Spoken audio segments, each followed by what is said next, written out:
नमस्कार। आज हम एक बहुत ही दिलचस्प लोक कथा पर बात करने वाले हैं। ये उत्तर प्रदेश की कहानी है चुड़ैल की बारात और इसका एक खास हिस्सा है दूल्हे की विदाई। जी। और ये कहानी हमें सीधे एक ऐसी स्थिति में ले जाती है जो मतलब काफी अजीब है।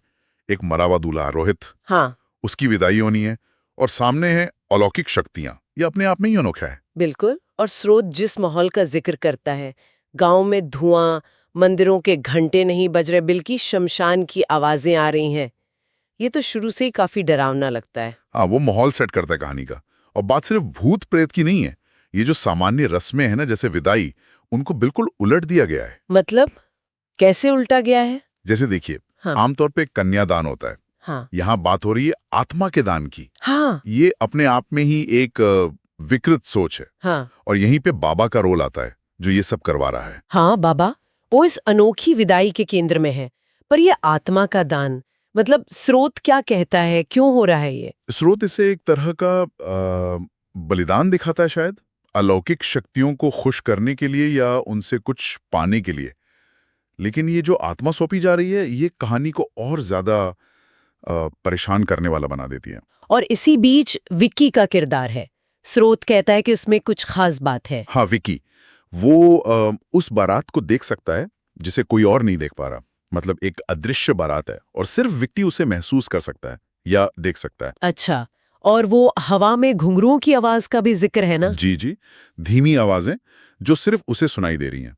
ये क्षमता ही उसे एक तरह से जीवित और मृत लोगों की दुनिया के बीच खड़ा कर देती है। वो ना चाहते हुए भी इस पूरे घटनाक्रम का हिस्सा बन जाता है। और फिर कहानी हमें उस पीपल के पेड़ के नीचे ले जाती है। वहां क्या होता है? स्रोत तो उसे उल्टी बारात कहता है। हाँ बिल्कुल, सोचिए जरा वो मंजर, लाल साड़ियों में लिपटे हुए कंकाल, एक पूरी बारात है उनकी। ये नजारा ही अपने आप में खौफनाक है। बाप रे। और सबसे आगे वो रानी चुड़ैल है, जिसका हुलिया भी काफी डरावना बताया गया है। हाँ, बाल जमीन तक फैले हुए हैं और वो सीधे अपनी मांग रखती है। साफ कहती है, हम दूल्हा लेने आए हैं।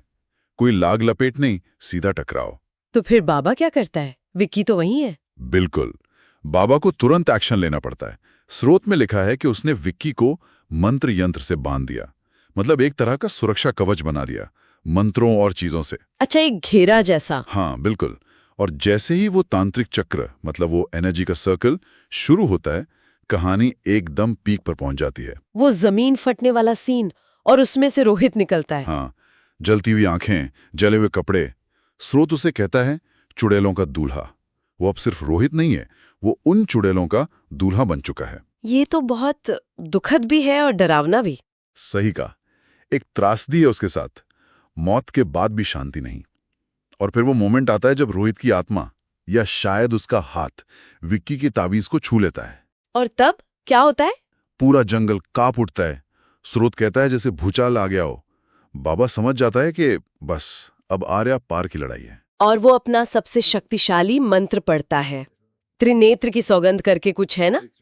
Expert speaker. हाँ, हाँ, त्रिनेत्र की सौगंध रूह को जला दूंगा। इसमें कितनी शक्ति होगी अंदाजा लगा सकते हैं? तो असर होता है। फौरन ताबीज जल जाता है, रोहित चीखता है और धुएं में गायब हो जाता है। और वो जो बाकी चुड़ैलें थीं, हाँ, वो बारात। वो भी जैसे हवा में पिघल जाती हैं। तो लगता है कि अनुष्ठान सफल रहा, गांव बच गया। चलो, कुछ तो राहत मिली। लेकिन क्या ये सच में खत्म हो गया? वो रानी चुड़ैल की चेतावनी? बिल्कुल सही पकड़ा आपने। वो जाते जाते कहती है, हम फिर लौटेंगे जब अगला दूल्हा तैयार होगा। ये बात कहानी को खत्म नहीं होने देती। हाँ, ये तो एक तरह का साइकिल या चक्र जैसा लगता है। जी। और स्रोत भी यही इशारा करता है। वो पीपल का पेड़, वो अभी भी हरा भरा है। और कहते हैं पूर्णिमा को वहां से ढोलक की आवाजें आती हैं। ओहो, मतलब खतरा टला नहीं है, बस अभी रुका है। बिल्कुल। स्रोत की आखिरी लाइन भी यही है कि जिसे हम विदाई समझ रहे हैं, वो शायद किसी नए डर की शुरुआत हो। ये वाकई सोचने वाली बात है।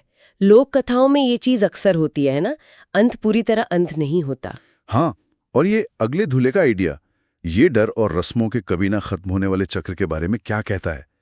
क्या बुराई कभी पूरी तरह खत्म होती ही नहीं, बस अपना रूप बदल लेती है? ये सवाल काफी गहरा है। शायद ये लोक कथाएं हमें यही याद दिलाती हैं कि कुछ डर हमेशा हमारे आसपास मौजूद रहते हैं, बस मौके का इंतजार करते हैं।